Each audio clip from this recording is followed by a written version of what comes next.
सुप्रभात। आज हमारा ग्रुप अकबर और बीरबल की एक कहानी दीवान बनने का सपना पर एक स्किट करने जा रहा है।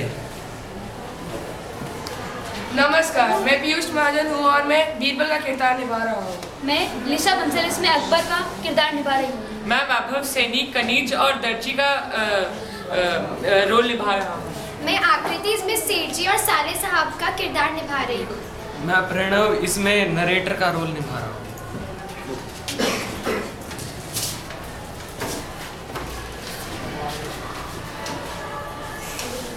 एक दिन बादशाह हरम में बैठे होते हैं, तभी एक कनिज आता है। आली जहां आपके साले साहब आए हैं तशरीफ लेकर। यही भेज दो। जी महाराज। साले साहब अंदर प्रवेश करते हैं। सलाम बादशाह। आइए साले साहब, तशरीफ रखिए। कहिए क्यों तकलीफ की? क्या बेगम को लिवाने आए हैं? नहीं नहीं, मैं अपनी बहन को लेने नहीं, मैं तो एक अर्ज रखने आया हूँ। अपनी अर्ज कीजिए, आपकी अर्ज पर तो गौर फरमाया जाएगा। आपने एक बार फरमाया था कि अगर बीरबल जैसी काबिलियत रखने वाला कोई और मुसलमान होगा तो आप उसे बीरबल की जगह दे सकते हैं। बेशक। मेरी परीक्षा ले ली जाए, अगर मैं खरा उतरूं तो मेरे को वजीर बना दिया जाए। ठीक है, मैं आपकी परीक्षा लूंगा। अगर आप उसमें खरे उतरे तो मैं आपको यहाँ का वजीर बना दूंगा। कनीज, जाओ कोयले की डली लेकर आओ।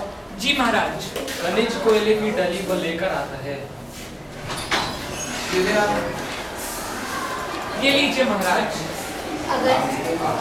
अगर आप इस कोयले की डली को 10,000 रुपए में बेच दे तो मैं आपको बीरबल से अधिक बुद्धिमान समझूंगा और यहाँ का वजीर बना दूंगा। ये लीजिए। इस डली को बादशाह की बात सुनकर साले साहब असमंजस में पड़ जाते हैं और कोयले को अपने घर ले जाते हैं। इस डली को कोई 10,000 रुपए कैसे दे सकता है? इसको तो कोई 1 रुपया भी नहीं देगा और बीरबल भी इसको 10,000 रुपए भी नहीं बेच सकता। तो क्यों ना मैं ये बात जाके बादशाह से कहूँ। इस प्रकार सोच विचार कर 3 दिन बाद साले साहब बादशाह के पास जाते हैं। आइए साले साहब, क्यों, क्या तकलीफ की? बोलिए, क्या बात है? आपने मुझे जो कोयले की डली दी थी उसे मैं 10,000 रुपए में तो क्या 1 रुपए में भी नहीं बेच सकता, क्योंकि उसको 1 रुपया भी नहीं देगा कोई। ऐसी बात है तो कोई बात नहीं, आप घबराइए मत, आप जाइए।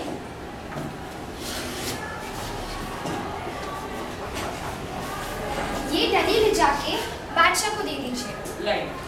कनिज उस कोयले की ये डली लीजिए को महाराज। बादशाह के आप पास जा सकते हैं। ले जाती है।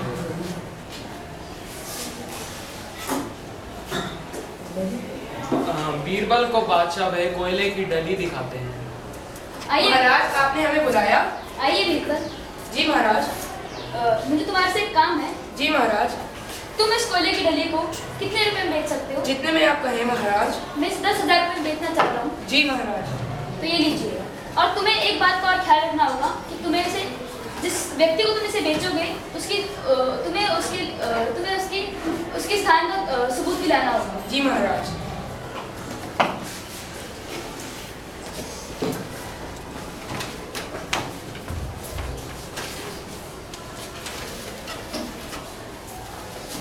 अरे दर्जी साहब, क्या आपने वो सील दिया तो मैंने आपको कपड़ा दिया था और मेरी जो तुरबन थी वो भी सील दी?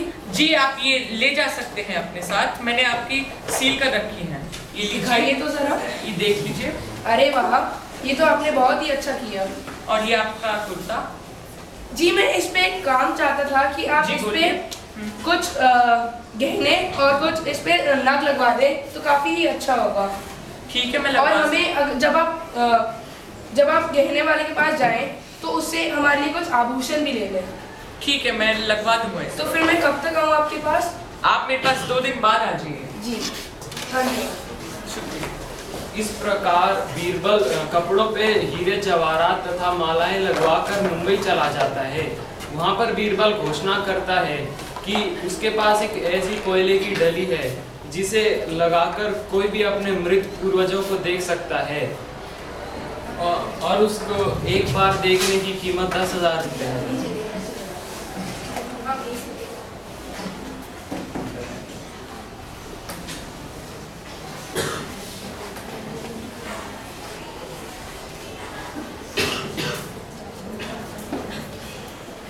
आइए आइए और अपने पूर्वजों को देखिए। जो देखना चाहता है 10,000 रुपये रखिए और अपने मरे हुए पूर्वजों को देखिए। सेठ जी बीरबल की कीमती मालाएं तथा नग देखकर हैरान रह जाते हैं। चांदी तथा सोने को देखकर चकित रह जाते हैं।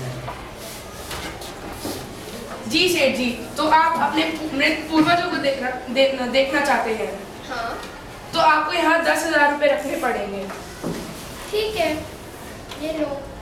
ठीक है, तो अब आप इस डाली को ध्यान से देखिए। यदि आपने जिंदगी में कोई धोखेबाजी या फिर कुछ बुरे कर्म किए होंगे तो आपको अपने पूर्वज नहीं दिखाई देंगे। ये देखिए, तो आप सबको आपके पूर्वज दिखाई दे रहे हैं। सेठ जी हाँ को हाँ, मुझे सब दिखाई दे रहा है। तो ठीक है, तो फिर आप अपना पता यहाँ लिख के मेरे को दे दीजिए। ठीक है, ये लो। धन्यवाद। सेठ जी को कुछ भी दिखाई नहीं देता, पर वे क्या कर सकते थे। अगर वे ना कह देते तो नौकरों और भीड़ के सामने वे बेइज्जत हो जाते। महाराज, इसके बाद बीरबल बादशाह के पास जाता है। महाराज ले लीजिए आपके 10,000 रुपये। 10,000 रुपये? वाह बीरबल, तुमने तो बड़ा अच्छा काम किया। धन्यवाद महाराज। मुझे स्थान का सबूत तो दो। ये लीजिए महाराज। ये महाराज मैंने कुछ इस प्रकार, पहले तो मैं दर्जी के पास जाके इन कपड़ों पर मैंने हीरे व नग लगवा लिए और मैं मालाएं लेकर मुंबई चला गया। वहाँ पे मैंने घोषणा कराई कि जिन व्यक्तियों को अपने मृत पूर्वज देखने हैं वो मेरे को यहाँ पे 10,000 रुपये रख के और अपना पता लिख के दे। तो फिर मैं एक सेठ के पास गया, तो सेठ ने ये मंजूर कर लिया और मैंने उनके तिनके दिखा के हमको मेरे को पता था कि वो उनको नहीं दिखेंगे, पर इतनी सारी भीड़ के सामने वो अपने आप को बेइज्जत भी नहीं करा सकते थे। और इसी प्रकार मैंने उनसे 10,000 रुपये लेके और उनका पता वगैरह ले लिया।